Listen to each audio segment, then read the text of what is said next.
Okay, literally it's no pressure.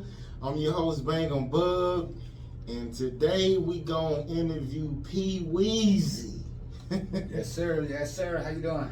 I'm pretty good. So basically, he brought it up, and I was thinking was gonna ask him before he said something about it, but he been around like a lot of artists and stuff like that. So, we're gonna switch it around and kind of dig into his life a little bit, and then he can kind of tell me about the celebrities he been around. So I guess tell me where you originally from. Originally from Phoenix, Illinois. It's like 15 miles outside of Chicago. So it's a suburb outside of the city of Illinois, Chicago. So I heard a lot of those smaller cities, like when they around a big city, a lot of people when they running from murder charges, they come to the smaller areas, or you ain't really see none of that. I mean, they used to, or they would run to smaller cities, like they may run to Minnesota, or they may run to Milwaukee, but they in the suburbs now. So the killers who used to live in the city, they live in the suburbs now. Yeah. So did you grow up with both of your parents? For most of the part, I think my dad may have left maybe when I was maybe in the 8th grade, maybe 7th or 8th grade. But I mean, he still stayed in the neighborhood, so he might not have been in the house, but I see him on the blocks in the street. So did y'all stay close, or?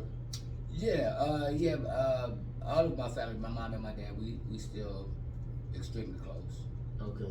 Yeah. So, matter of fact, so did you grow up around, was it like gang banging up that end, or like cliques or whatever? Yeah, I mean, where we grew up at, you had GDs, you had BDs. I mean, it was just a gang culture, you know what I mean? Living in that area, living in anywhere in Chicago, it's hard not to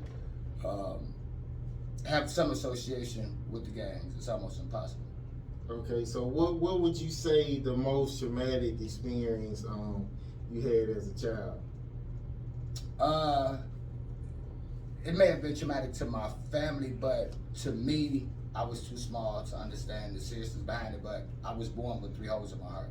Okay. That's something that I never told people, but I was born with 3 holes in my heart. So I guess they kind of thought that I was gonna die and I wasn't gonna make it. So it was really traumatic to my family to have to go through the doctor saying that I wouldn't live, and my mother maybe thinking she would lose her last child. So as far as something traumatic to me, growing up, it would probably been a little bit later on in life, but growing up as a child, I really didn't have any traumatizing events that I can kind of think about right off the muscle.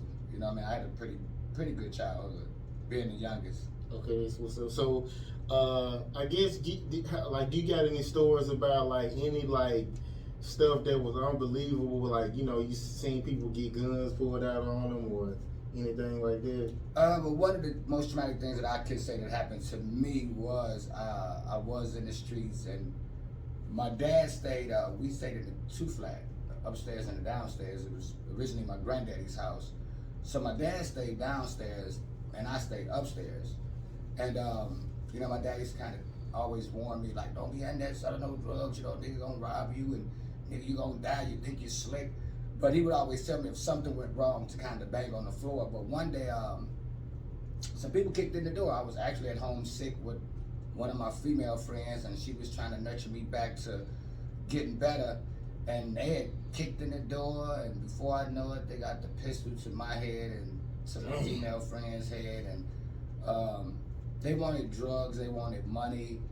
And at the time, I ain't gonna say I was tough, I was probably more stupid or naive, but they just wanted the drugs and the money.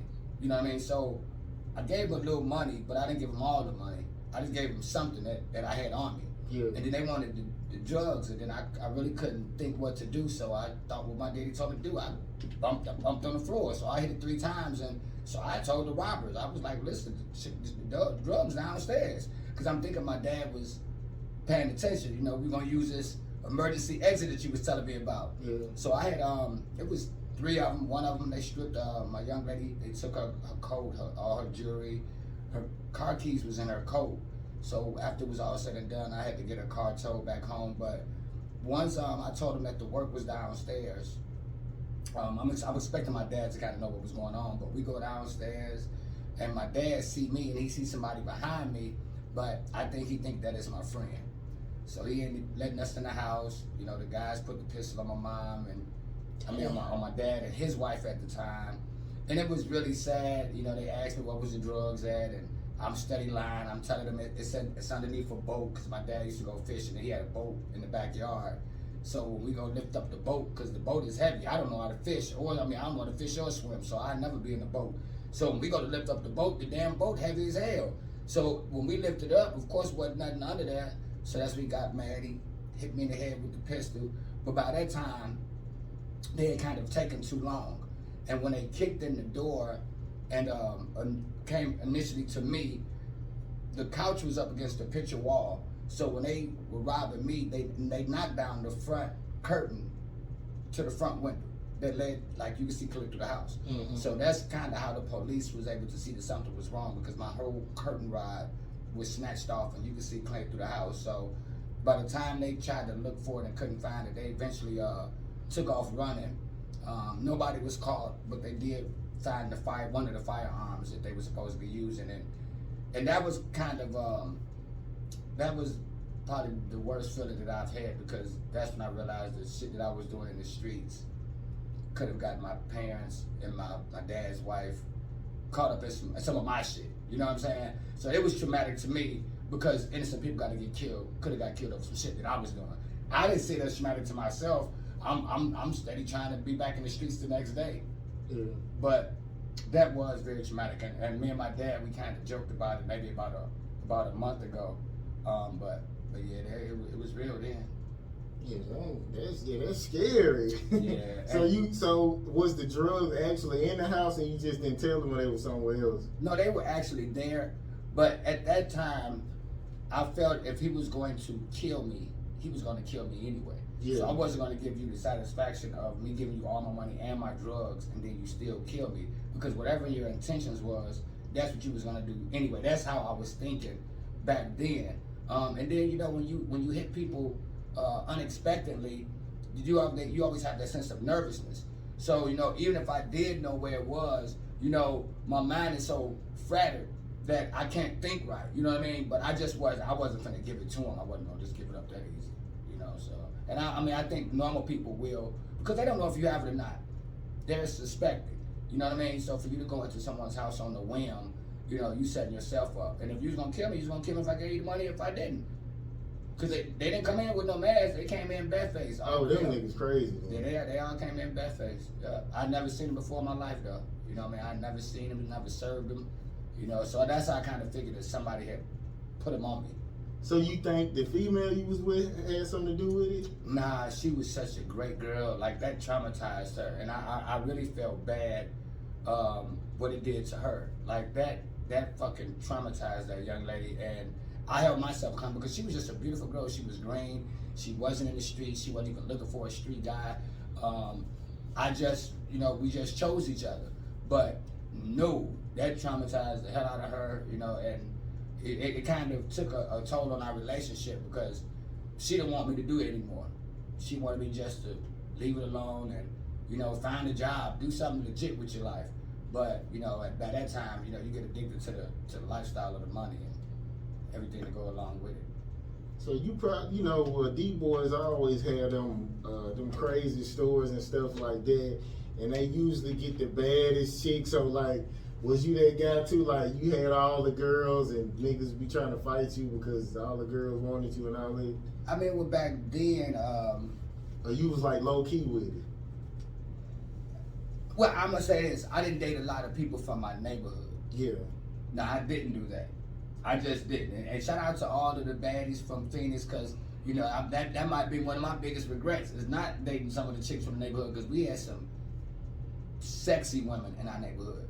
But, you know, I just didn't want to mix and mingle. You know what I mean? I just didn't want to, because, you know, a lot of times when you date the girl in your neighborhood, she's the one that kind of know all your business, and then if things don't turn out right, she could be the one to put you in the trick bag. So I definitely dated more outside of my neighborhood than inside of my neighborhood.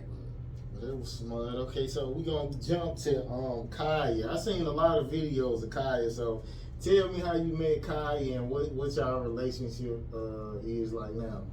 I actually met Kaya through DJ Ace. Shout out to South Dog, DJ Ace. He's the DJ for Gucci Mane and Waka Flocka.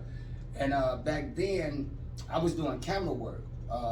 And back then, you know, to get content on the World Wide Web, it was priceless, you know. And DJ Ace actually paid me to come out and video. He actually had me come do several events, but this particular one, we was with Doug, Miss Kaya.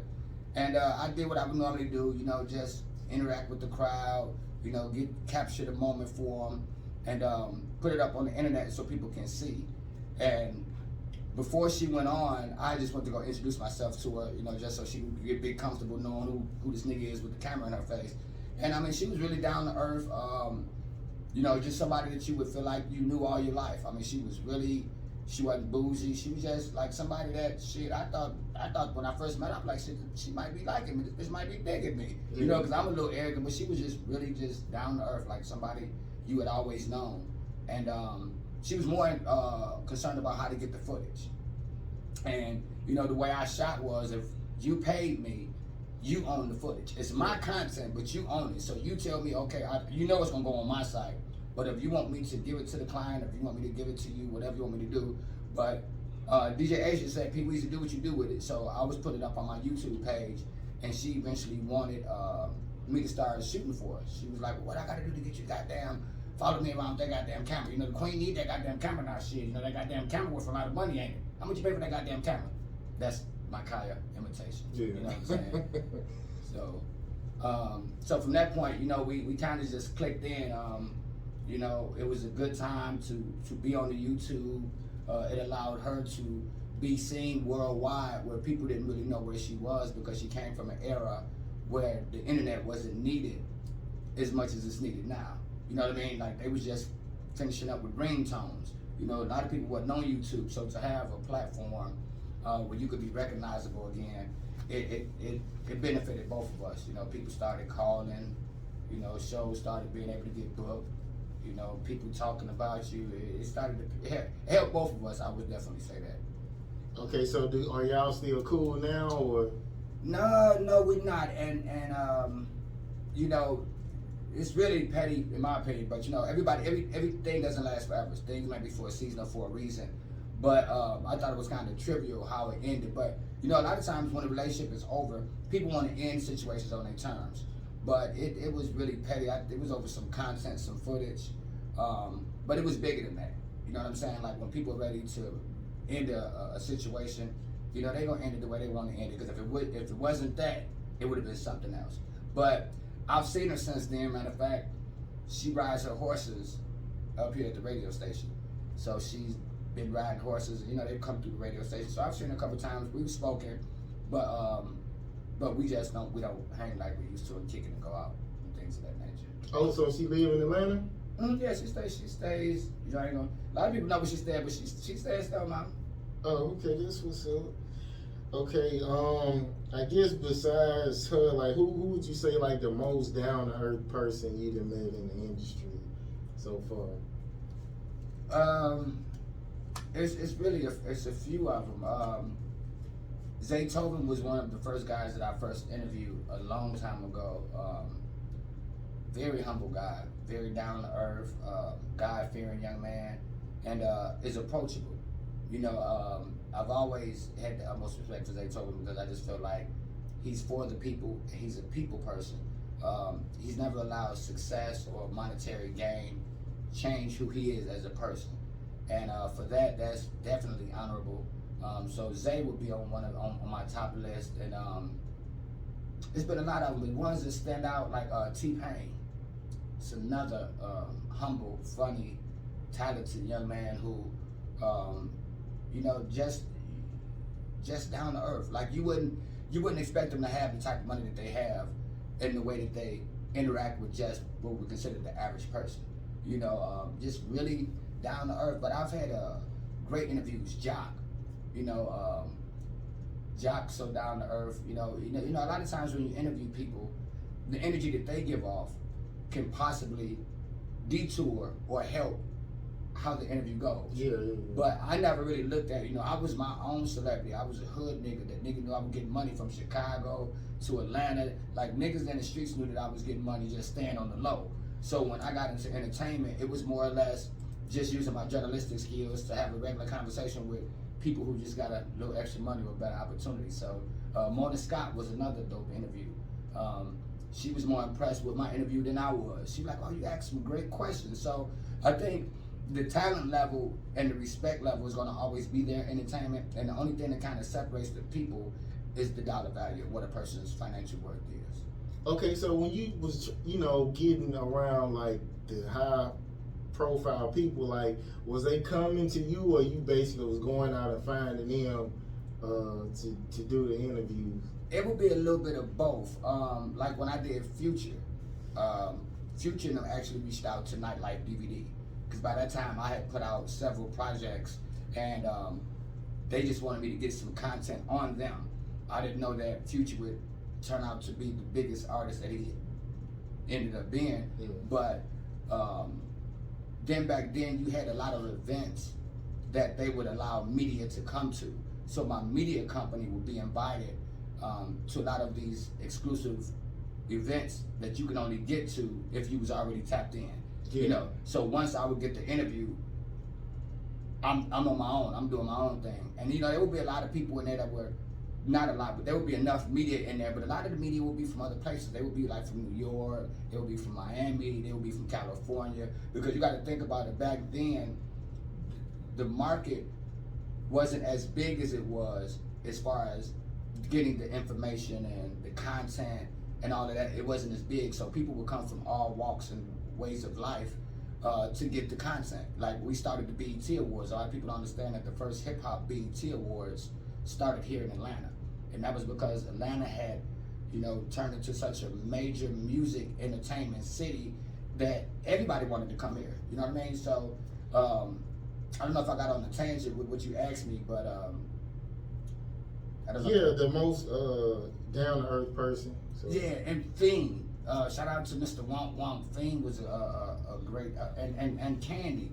Candy was one of my first interviews. She let me interview her like 3 or 4 times when she did her A Mother's Love play, when she had her tag store, and when she started her other campaign. They've always supported, and shout out to Tree Media. Tree Media, she used to always keep me with the dope interviews, like even when I was doing Young Scooter. It's just been so many people that I've had the opportunity to interview. Jocelyn Hernandez and Stevie J. So, the list kind of goes on, and I'm missing a lot of them, but great experience, just to be able to sit down and pick people's brain, Well, I noticed, I'm from Alabama, and I always notice Atlanta, it's like they support their own, you know what I'm saying, instead of just like, even with the radio, because Birmingham, they used to play everything Atlanta used to be playing, so I always seen Atlanta supported their own. I guess that's how y'all just rolls up like so fast, everybody supporting everybody. Yeah, and I think it has a lot more to do with the geographical area and the market of music. So, Atlanta, they were a lot closer, but, there was a time where when the money started drying up, now you can't help everybody. You know what I mean? Because Atlanta, on the outside, it appears that they're close and they try to help everybody. But, there's a lot of bullshit going on behind the scenes, and it's just entertainment. What they say, dress it up and make it look real for them. Yeah. Yeah, right there. I don't know, I think Jesus said that, dress it up and make it look real for them. So if you can dress it up and make it look real for the people, then they're going to buy into it. But everything that appears to be reality ain't really what it is. Okay, so who would you say the biggest asshole, like somebody's just kind of like got an attitude and kind of mean to everybody, like, that you came across? Make no mistake about it, Gucci Mane. Oh, for real? Yeah, definitely. And not on no fuck goo up, because I'm definitely proud of Gucci Mane, and he's definitely someone on the list that it was a pleasure to watch his rise coming from where he came from and getting to where he is. But during that time, Gucci wasn't no camera nigga. Like he used to fuck with Hood Affairs. Shout out to Shine and all them over there at Hood Affairs. He fucked with them niggas hard, and they had the majority of his content. So it's a different relationship when you know somebody.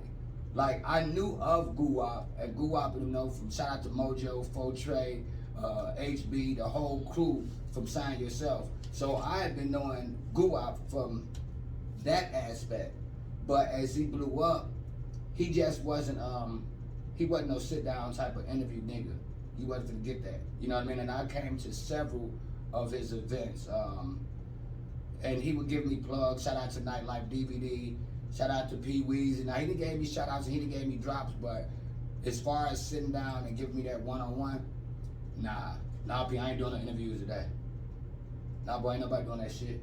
You feel me? So I mean, he was keeping it real, but from a journalistic standpoint, he probably would have been one of the toughest interviews to get and sit down and chop it up with. You know what I mean? So you think it was maybe because he really knew people was gonna ask certain questions, or you think that's just who he? I think it was both, and I think he remembered when we was at the gate one day, and you know, I always try to represent our people to have some type of common sense, you know, because I tell rappers, you're not a rapper 24 hours a day, nigga. You're a son, you're a father. I hope you got some common sense. So one day, I asked Gucci Mane about an election, and I think his response was, "Nigga, I'm a convicted felon. Do it look like I care about the vote?"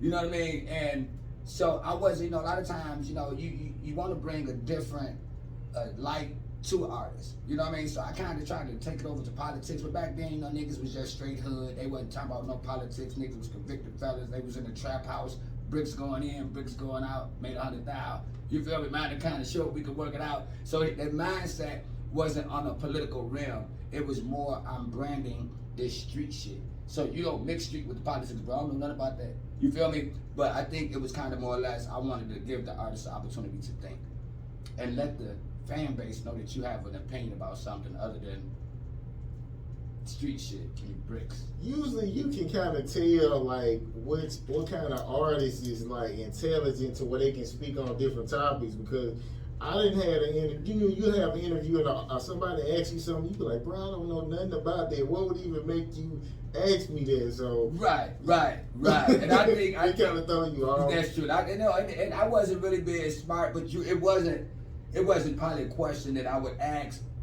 I mean, I should have asked him, but I wanted his opinion. But see, sometimes you never know, because some artists, they are high and how smart they are too. That's true. Yeah. Niggas got college degrees and everything, and don't want you even know. And be talking like they've been on the streets for like 20 years straight. Yeah. Yes, sir. Okay, so have you ever had like a scary moment, scary moment at the club? Like anybody start shooting or fighting, or knife came out? It was a few incidents. I'm gonna give you an out-of-state incident where I used to subcontract with a company, and I give them a shout out. I used to subcontract for a company called Hoods DVD, and we used to go to hoods like Charleston, South Carolina, New Orleans, Boston, and we would go to the most craziest hoods and, you know, get the niggas to let off the pistols and, you know, show they hood. But we always wanted to leave with a message, so we would kind of do like a commentary at the end to try to show you why you shouldn't do what you were doing. But one day we were in Charleston, South Carolina, and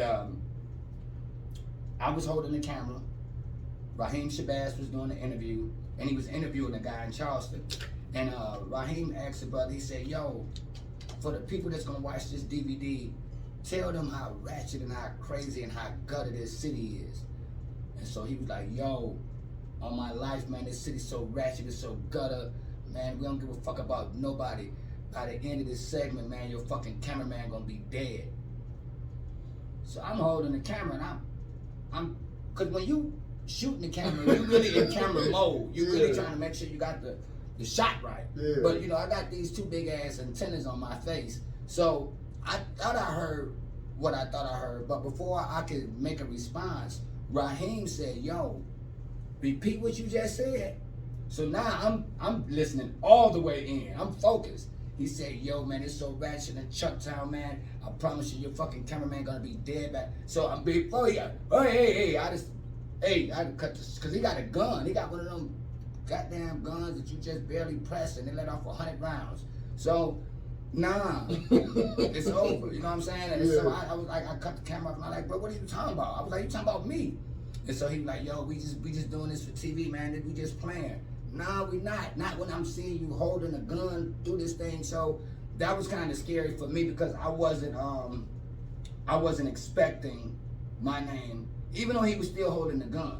Because he's still holding the gun and I'm still videotaping. But when he included me in it, then it became personal. He should have gave you a warning or something. Yeah. I'm gonna say something crazy, bro. You know what I'm saying? Right, and I think he wanted to get the real reaction. And he definitely got that. You know what I mean? So that was probably, matter of fact, that's when I stopped shooting for Hood's DVD. I told him I'm done. Oh, blame. Yeah, I told him I'm done. I don't need that.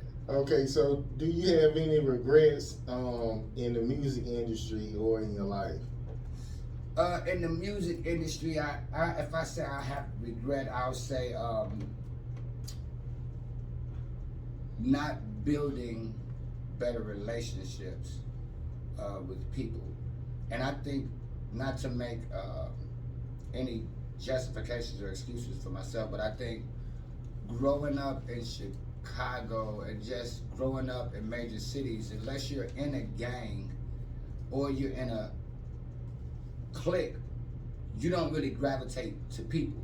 Like, you don't make a lot of friends, whether they're business constituents. So I've been in rooms and conversations with everybody from Akon to Zaytoven, and it's not who I know, they would know me as well. You understand what I'm saying? Because one thing I attempt to do is when I'm around somebody is to leave a lasting impression on them. So that's what your last impression could be, your last impression. So if you make it the best impression, then people, you may have to re-jog their memory, but they're going to remember if you left a good impression. So I would say one of the things I would regret is probably not doing a better follow-up with all of the artists, the producers, the filmmakers, and just people who were in the industry that I could have did better at. But at that time, I was fresh out of prison, so I was really just enjoying the fact that I was in the nightlife and, you know, able to interview all of these artists like the Outlaws and K. Michelle and Mia X, you know, so I didn't know how to make the money off of it. That was another thing, you know, people don't really show you how to make the money. They'll take the money from you before they'll show you how to get the money. So, but that would probably be one of my biggest regrets. Okay, so matter of fact, what's K. Michelle like? Is she real cool to be around? Yeah, she's like a female Boosie to me, and what I mean by that, she say whatever on her mind. Yeah, what you see from her is what you get. You know what I mean? Like, she doesn't have a filter, and people may say kind of ghetto raunchy. That's just her. Yeah. Like, when you see a person for who they are, that's just who they are. They're not like Boosie. When I first met Boosie, the first time I met Boosie, I'm like, damn, this nigga ignorant as hell. And I mean, I'm ignorant. I'm not saying I'm an ignorant person, but I've been ignorant. Just, you know what I mean? We've all done ignorant shit. But he personified and ghetto. And those didn't have to be negative things, but I just thought when I met him that he was not going to be the nigga that was on that camera. He is the man you see on any camera, any video, he's the exact same person. And once I understood that, I had a greater appreciation for not only him as the individual, but for him and his music. You know what I mean? And when I mean, and I've changed the word from ignorant to hood. He represents us. He represents the have-nots, the people who they didn't want to make it, the gutter, the projects, the government cheese.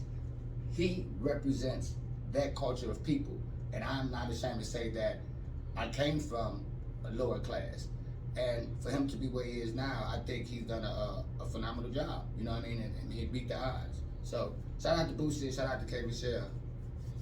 Okay, now, so have you ever you interviewed Boosie before? No, I actually got interviewed Boosie when we did the Ozone Awards. That was like in 2006. And then Boosie and they came out the Chocolate when they did the Wipe Me Down with him, Foxamillion, and Webby. And shout out to Webby. Webby's another great brother. You know, Webby, you can check me out on the YouTube. We hanging out in the club together. Just a real dude. Like, you know, when dudes come from poverty and they come from crime and, you know, the shit that we read about and and look at movies about, when you come from that, you can really go anywhere. You really don't fit in that white world, that corporate world. You can, but you doing more acting than when you just being yourself. You know what I mean? So, you know, definitely shout out to Webby. That's another trill one. You know what I mean? Webby always is. always. And Future, when I interviewed him, Future's wasn't bad. Future, I thought Future was a little arrogant.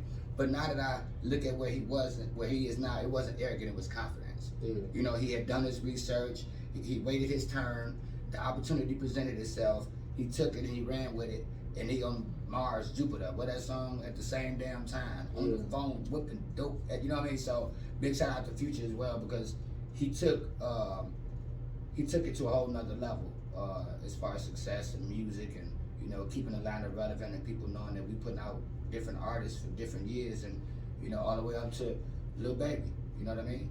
Yeah, I mean, like, Future was one of them artists, like, the first song I ever heard from, I thought it was average, and then he just kept coming with songs. It's like he got better and better over the years, and he was good, and he stayed consistent, like Lil Baby, so they always stay on top, it seems like, if they really are good. Okay, so what would you say the most disloyal thing that was done to you? In music or in life? Both. In music, I would say the most disloyal thing that was done to me, but I have to take accountability for allowing it to happen to me, is working with a lot of artists and allowing them to tell me, I got you. Bro, when this shit jump off, bro, when the labels cut them check, bro, I got you. And they didn't get me. So, I'ma blame me, because don't expect for nobody to have you. You gotta have yourself. Whether you putting it on paperwork, whether you're demanding a certain amount up front, and then you're doing the paperwork for the back end, whether you do something with the understanding that if I don't do these things, then I'm not guaranteed anything.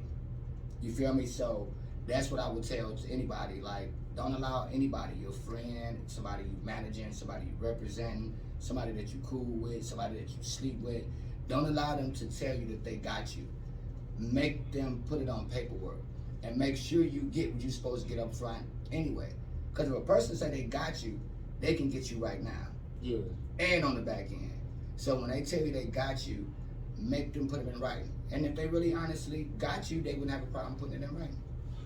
A lot of DJs say that too, so that's why all of them be want money for you to, you know what I'm saying, play their record. So DJs got the same story. And in the streets, I would say, you know, it another same song, just a different nigga singing it. Is trusting people and putting people in a position and expecting them to be loyal and to keep their mouth shut.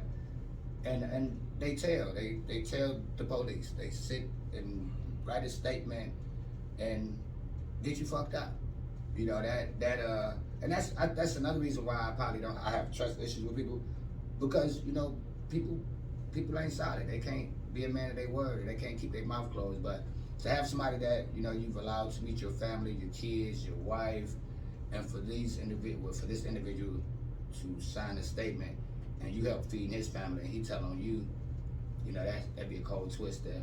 You know what I'm saying? It'd be a cold twist. So that was probably one of my more disheartening situations, is just seeing how people when people say the streets are a myth. I mean, in a sense it is. You know, people gonna be loyal to themselves. Yes, every man for themselves in the street. It is. You know what I mean? So just be careful who you do business with, and definitely be careful with whoever you consider to be your friends. So is it anybody who you can really consider your friend? In real life, or in the streets, or in music? Like in real life. In real life, I do have a few genuine people that I consider friends, and I guess it all comes down to what your determination or your comprehension of what a friend is. But generally, you do have a few people that, and I think everyone has a few people that are friends. So I want to say I got like 3 or 4 people that I can call and rock with. You know what I mean? A lot of people look at friends, well, if I need to borrow some money, nigga, you gonna give it to me if you my friend. Not necessarily. I mean, I could be your friend, but I might not have the money to help you. So that means I ain't your friend. You know what I mean? You can be tired of keep giving to somebody, you know what I'm saying? So that mean now I'm not your friend? it just means like I gotta teach you like you just can't. I can't be your crutch for the rest of your life. That's it. Yeah. Yeah. But yeah, I mean, I got a few friends in the industry and in the streets. Okay, so give me a couple of stories about like artists or people getting robbed in the industry. Now I definitely remember with my own personal situation, but we were at a club downtown. I can't remember the name of it because there's been so many different clubs, but it wasn't a strip club, it was just a regular club. And back then, you know, you had a few people wearing the ice, the jewelries, but it wasn't a lot. It wasn't the majority of the people that would be in the club. Like, so if a dude came there, you know, with the bling bling on, he kind of stood out. And I was videotaping from up high. I want to say, and I may be wrong, I want to say I was at the Opera. And I think that's where I was at. I was at the Opera. And the camera that I had was, the zoom was so good is that I was able to be like on the second or third level, and the zoom would work so good, it wouldn't matter. So I'm seeing a guy appear like he's going to the bathroom. It's a circle of guys that are right by the bathroom. And he's walking, and for some kind of way, because as I'm looking, some kind of way, he got in a circle, which I don't know if it was intended for him to get in the circle, but he didn't make it through the entrance of the restroom before he got into the circle. And before he got into the circle, I seen some guys try to snatch his chain. I seen some guys running his pockets.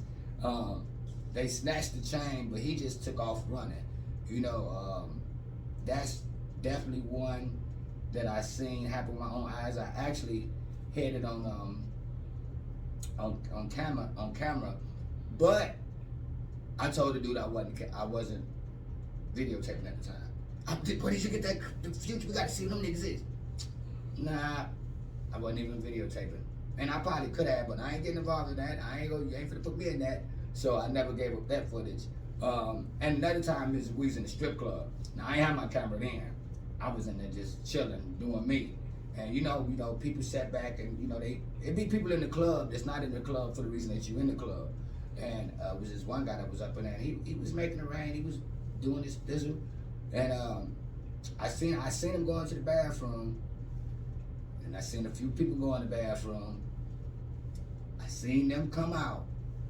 And you seen him come out maybe about 6-7 minutes later. Blood, lips swole.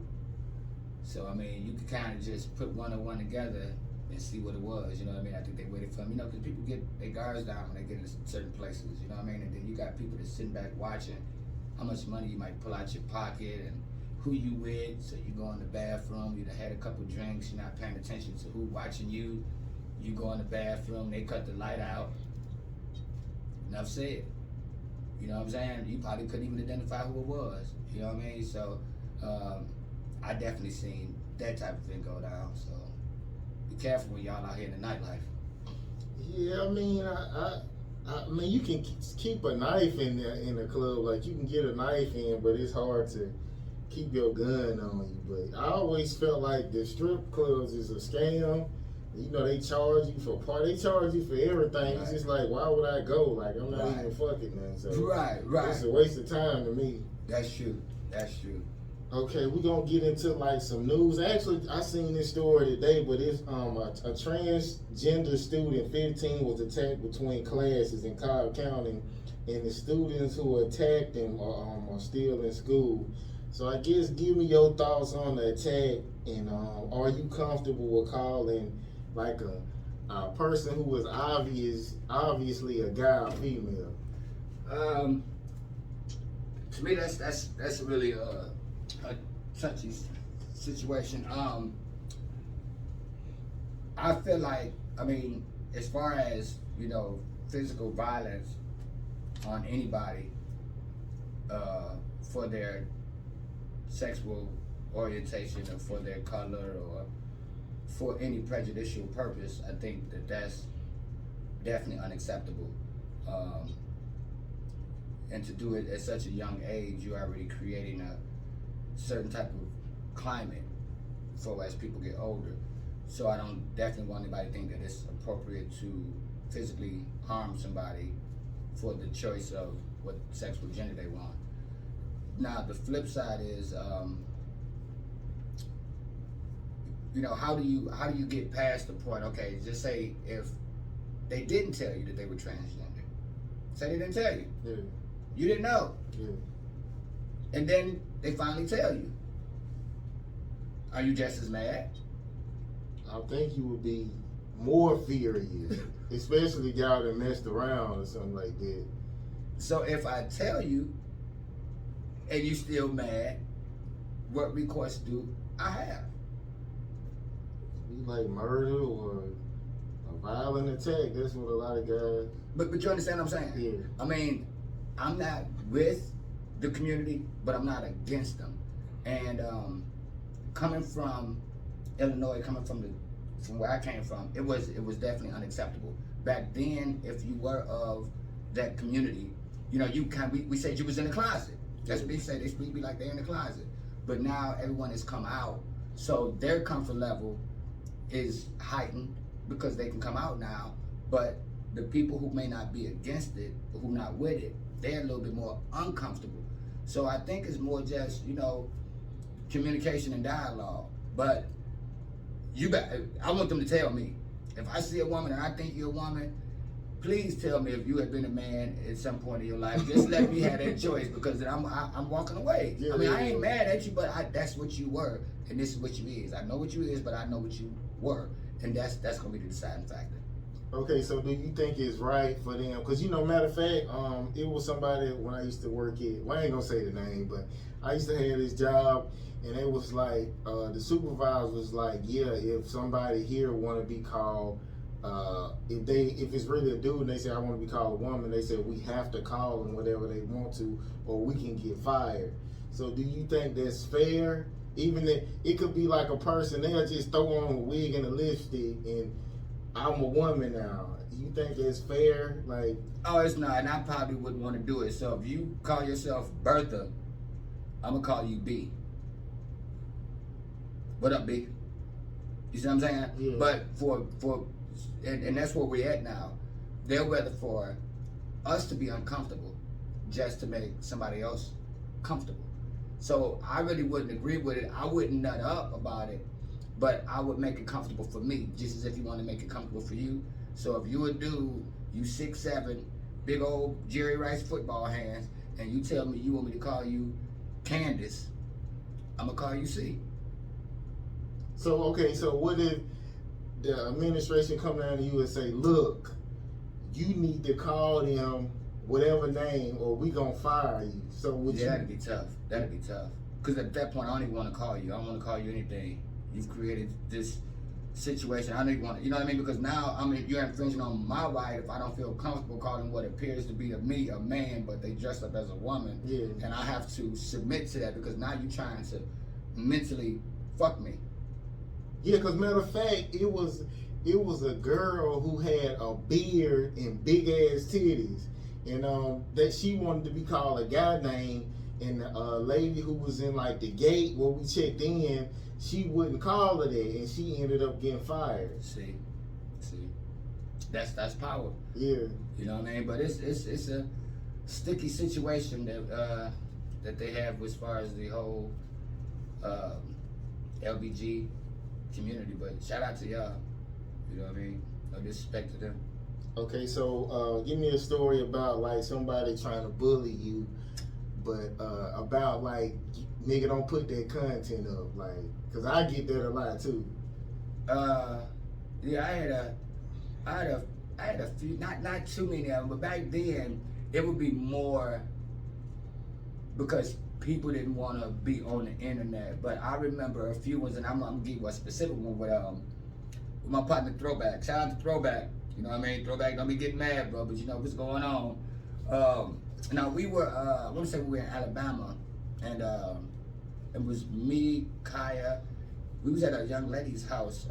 She did music too, and I forgot the young lady's name, but she had passed away. And there was a few of us out there, but back then, this is when I guess the CITE and the CITE beef was going on, and I guess back then I know they represented red and blue. You know, so ICE was red. I know goddamn CTE was blue. So I guess they were supposed to be representing Blood and Crips, allegedly. So we was in Alabama, and some guys from Alabama, which were actual Crips, I would imagine, they were questioning Throwback about him supposed to be in the Blood, and just making references to you supposed to be your brother of blood, or you supposed to be a blood, but they want you in this particular club, because they had it to the point where I guess certain clubs were blood clubs and Crip clubs, and I was videotaping. I mean, as I do, like, I don't know what's gonna happen. Whenever I got this goddamn camera with me, nigga, we rolling, nigga. What the fuck I'm gonna bring the camera for if we ain't videotaping shit? This motherfucker heavy. You feel me? So I'm steady rolling, and it gets a little heated. You know what I mean? But as a camera person, you're focused on the shot. As long as your audio is good, you probably go back and play it again and be like, damn, I didn't know that nigga said that. But you want to get that visual. So I'm listening to him, and it did get at some point get kind of heated. They were just saying how he was supposed to be of a certain set, and they wouldn't let him in the club, and your brother's supposed to be running this, and you can't do this and that. So things got kind of heated, and then I'm still videotaping, but at some point they got past the shit, and they was finna leave. And so I was thinking in my mind, shit, I got me some good footage. This shit good right here. I can't wait to put this shit up right here, right? This shit right here, nigga. So Dro come back, and Dro say, look, hey man, don't put that footage up. And I'm like, what? He was like, bro, don't put the footage up. So Dro walked away, and then another dude came. He was like, bro, don't put that footage up. So now I'm getting mad because y'all talk to me like I'm a motherfucking kid. I said, bro, y'all ain't gotta keep telling me not to put the footage up. I'm like, well, shit, somebody need to pay me if y'all don't want the footage to get up. Oh, bro, you gonna start a war with that footage? You put that footage up. All right, but somebody pay me. You feel me? They ain't want to pay. They ain't want to pay. Put it up? Not at first. I waited a while, and then I put it up. You know what I mean? But at the time, I didn't. And I understood what they were saying, but I used to all the time get mad when people say things and then they want to recant it. It'd be different if you didn't know the camera was there. And I would never videotape somebody secretly. You know what I mean? But when you're in a club, you just understanding that you're being videotaped, whether it's by a cameraman or by a club security camera. But I would never videotape anybody unknowingly because it's not fair. But you know the camera there, but then you tell me not to put it up. No, but I didn't do it too because it was gang business. You know what I'm saying? So I could respect it not being gang business. So I wasn't gonna put it up right then and there, but I put it up maybe about a month later. Okay, so who would you say like the biggest scammer you ran across? Me personally, and this is one thing I can say. Oh well, I'm gonna say allegedly, and I don't know if this young man is still alive or not. I don't know. But, and I'm not even gonna say that because I'm not sure if this young man is alive or not. But I've personally never dealt with any scammers in my whole time of doing music and videos and holding events. Now I know lots of people who've gotten scammed. So I don't really blame the scammer. I more or less blame the person who got scammed.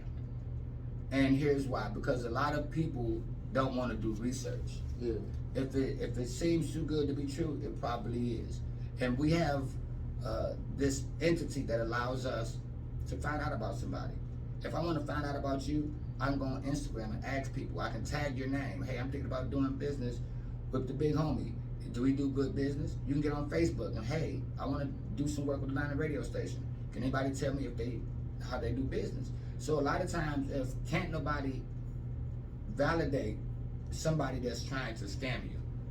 Matter of fact, I can show you a screenshot where a brother hit me up and he said, Gucci Man said that he liked my music and he wanted me to send him $300 to sit down with him for a consultation fee. That don't sound real. Come on. What Gucci man want to sit down with your stupid ass for? Yeah. And then why he charging you $300? Yeah. You see what I'm saying? So, so I don't. Those it might be. I don't know. What was we at? I don't think I On the scam part. Oh yeah. So I was saying that. Yeah. I mean, so really would be on them. I personally never really been scammed. Yeah. I mean, to me, I think people that actually get scammed is just because they don't do research. You know what I mean? But there was a young guy that people used to allege that did scamming, and people would say how he beat them and this nigga took my money.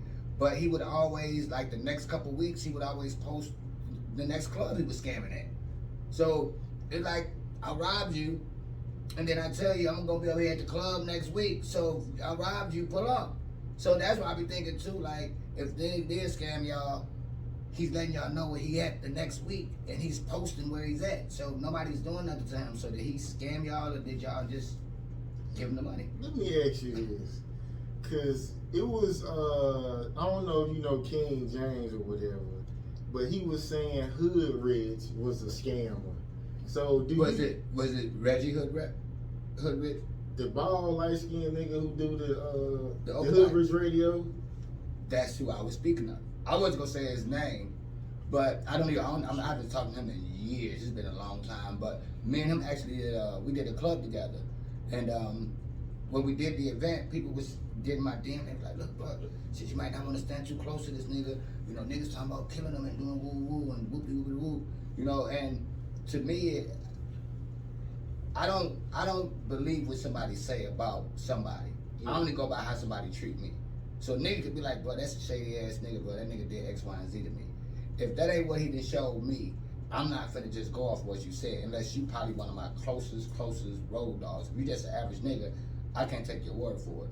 You know, it may be on the back of my mind, but he never did that to me. And when we did our event, we did good business together. So I couldn't tell you if he was or he wasn't, because when we did business, we did good business, and I couldn't tell nobody to say, fuck. I wouldn't sign for him. I wouldn't be like, nah, go and fuck with him. But I could just speak on my own personal behalf, is that, no, he ain't never. Cause you know, I asked the nigga, I was like, so bro, like if he did all that, why didn't you do nothing? He was saying, well, it ain't worth it and all that. So I'm like, a nigga can do all that and you ain't gonna do shit? I mean, he would. Well, I'm gonna give a disclaimer. I don't know if this matters because it ain't where you're from, but you know, maybe because he was from New Orleans. You know, maybe it's because he was from the NO, but to me, that don't matter. Like, you know, you can be from anywhere. You know, if you violate a nigga, they gonna demonstrate. If you run off on a plug and he find you, it's gonna be what it's gonna be. You know what I mean? You gotta go see that nigga, bro. Right. Cause Right. niggas gonna feel like they can just take your shit, and what you gonna do about it? Right, and I've noticed too that a lot of people that when they would get scammed, they would call me and ask me that I know who the scammer was. Oh, P, I know you know everybody in the industry. Shit, you ever heard of this nigga? What happened? Oh, he told me I was gonna open up for Plies and sent the nigga $1,000. Shit, now his Facebook gone. Oh, you sent the nigga $1,000. And he from Florida. And you just met him. And you ain't asked nobody on the internet, has anybody heard of this nigga? Okay, no, I ain't heard of him either. As a matter of fact, somebody was trying to get me like that. The guy was like, if you give me $2,500, I can get you a deal. And I thought about it. I'm like, I had the money at the time too.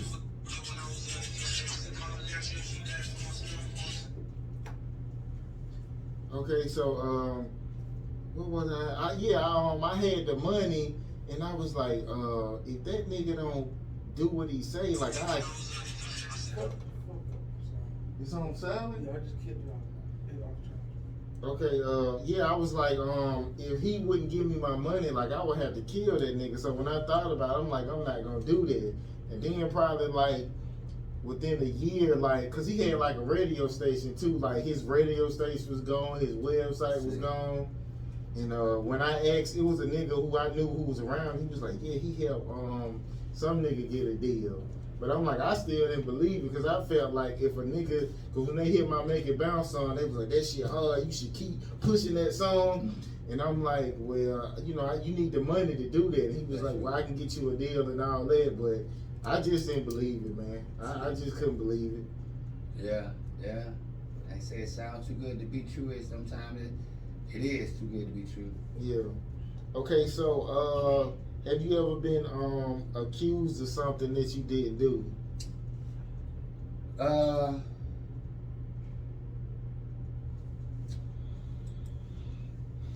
I mean nothing that I could say that was serious. No, I mean that's one thing. You know, when you grow up in an era like what we grew up in, you know, you only really got two things, and that's your face card and your mouthpiece. And you know, it's a lot of things like when your face card and your mouthpiece is where it's supposed to be. People to validate you. You know what I mean? Like a nigga try to throw dirt on you, and another nigga be like, nah, bruh.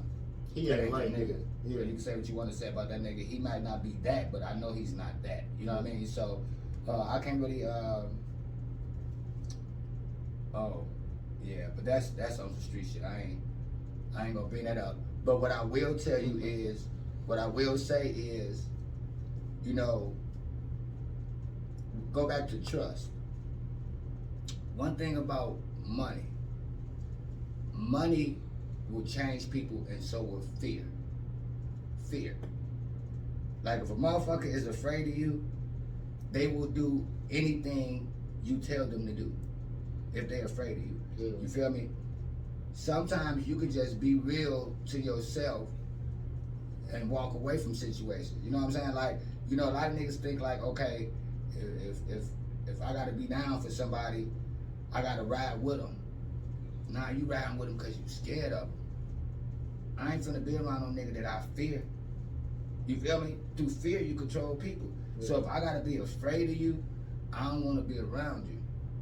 You know what I'm saying? I'm gonna stay my distance from you. I'm just gonna keep it pushing. You know what I mean? So I think a lot of people need to think about who they're around and why they're around them. You know what I mean? And then say it like this. And then for you other niggas that wanna be the tough guy, the scariest nigga gonna shoot first and he gonna tell. So put that in your blunt and smoke it. Remember what I just said? He will shoot first, and that nigga will tell. So I don't know which end you want to be on, to getting your ass fired up and to get told on. Okay, so what you think one of the biggest mistakes an artist make trying to make it? By brainwashing themselves, by selling their own soul, by saying they want a deal. I've heard so many artists just in life always say, bro, I want a deal. I can't wait till I get this deal, bro. When I get this deal, shit, it's over with for them niggas. And what happens is they've told themselves that they want a deal. So as they work hard and they get their branding up and they get their numbers up, the labels is already watching. The labels is watching them. They're like, oh, this nigga that went from 1,000 subscribers to 50,000 subscribers. So then when they see that you damn near can do it on your own, they'll send an A&R, they'll send somebody from the label, but the label is looking at you. You done already got excited because you done already told yourself all you want is the deal. So they give you a deal. They create an environment where they bring you down to the office. Hey, we like your song. You know, they got the cameraman over there. They got the bitch with the thong in the bottle. They got the paparazzi over there. They taking pictures and shit. They playing your goddamn single in the background. They got your videos on the goddamn TV. And then they come up with this paperwork. And they be like, listen, we're going to give you the deal. Just sign here. You know what I'm saying? You motherfucker might be thinking like, God damn, shit. You want to ask, can I take this to my mama? Can I take this to my lawyer? But now they nervous because you've already told yourself you want a deal. These folks done put this goddamn paperwork in your hand. They got the goddamn Bel Air bottle, bitch. We got the camera, the bitch over there on the thong. Bitch, you on TV. You gonna hurry up and sign. And then years later, you wanna know where your money went. You didn't have your publishing. You can't own your name. Bitch, they locked you into a 5-album deal. So you can't get mad at the label because you didn't say you wanted a deal that was gonna give you your creative control. I want to sign a deal that's gonna allow me to keep my publishing. I want a deal that's gonna allow me to keep my rap name. You didn't ask for any of those things. You said you want a deal. So bitch, just like the game show called Let's Make a Deal, bitch, they made a deal. You signed the goddamn paperwork, bitch. It wasn't the deal you thought it was. Fuck you mad at? You ever seen it? This be a TV show called Let's Make a Deal. Yeah. Motherfucker, you get what's behind door number 1, or you get what's behind door number 3. Bitch, you chose 3. You thought it was a good deal, but they gave your ass a 2012 or 2022 Hummer, but it was a Matchbox car. And number one, it was the real car. That's the biggest thing that the artists make. They make a mistake in thinking that a label can provide something for you that you can't provide for yourself. Now here's the difference. There's a lot of artists, a lot of indie artists that are getting money that don't have a major deal, but they're not famous. Motherfucker, you want the fame or you want the money? I'm just saying, it's a lot of niggas that's getting money selling music, but they are not famous. When you get famous, you got that machine behind you. When that machine is behind you, there's certain things that's gonna be required of you for that machine to go as fast as you want this bitch to go. You feel me? And there's rules and regulations. So it's just, do you want money or you want fame? Some people are able to get both of them, and then they go fucking crazy. Bitch got it all, but they still ain't happy. Bitch, you rich and famous and nutty as a fruitcake. Come on. Yeah, I mean, I always heard, like, you always say, send it to my lawyer. Like, you never just sit down and sign something. It's got to be sent to your lawyer, because it should be too long. And you got to learn, you got to know the vocabulary and all that to read a contract. So, yeah, and it be their lawyer. And a lot of times, it's not the big words. It's the small words, like and, if, or. Those little words change the whole meaning of a contract. You know what I mean? If you sell 500,000 copies, we will give you 10 million. That's if. But if you looked over the if and you seen $500,000, then you didn't just, you feel me? And furthermore, a lot of times when indie artists, they may have their own team. Like, you know, the brother over here, he may be the artist, you know, he may be the road manager, you may be security, he may be the producer, I may be whoever. But when they go to sign with the major label, they be like, well, you know, that guy, he's cool, but we got our guys. They get rid of your videographer. You know what I mean? If he was the manager, the real manager, they turn him into the road manager. We're gonna send his ass out on the road. But we got somebody that's gonna manage the behind the scenes. You guys go out on the road and duck those bullets from this gangbanging music y'all putting out. Y'all go out there and duck those bullets. You feel me? Make it home safe. But, you know, that's just, you know, they have to have their people in control in order for the operation to run as smoothly as they want it to do. You know what I mean? Yeah, that's kind of like sports too. Like they saying like your mom or whoever can't sign as your manager no more. They have to have 4 years because they trying to make it hard for an athlete to just be like, well, my mama my manager, that's so it. she can get a piece of the money. Right. So they make it harder for you. And it's another person that they have to go through who has your best interest. See, they ain't got your best interest. So when they got to talk to mama finna give them hell. Yeah.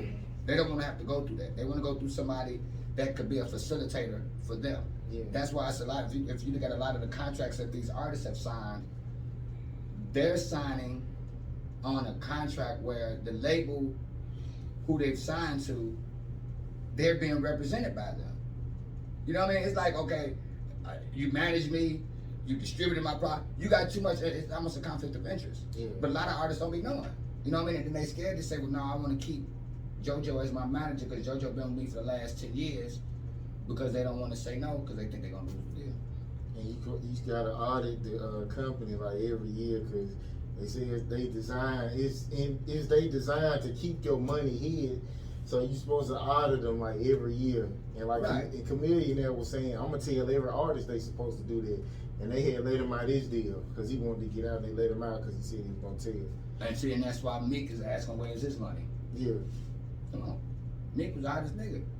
You don't know where your money at? All you got to do is audit them. So, just get the money for the lawyer. Okay, give me the best game that was given to you. I know I don't want to sound cliches, but this just in real life. Like if you take a person's mind, their body will come. So that's with anything. If you get a motherfucker's mind, their body gonna come. Even when you look at, you know, the COVID situation, you know, through fear you can control people. If I got your mind, your body gonna come. Don't listen to what people say. Look at what they do. You know what I mean? And you know, Don't believe what people say about you. Believe what you believe about yourself. You know, a lot of people will tell you, and this is what the late Mike Tyson, DMX. You know, I love DMX just as much as I love Pop, but DMX say, you know, if people tell you that you're great and you believe them, the same people could tell you that you ain't shit and it can destroy you.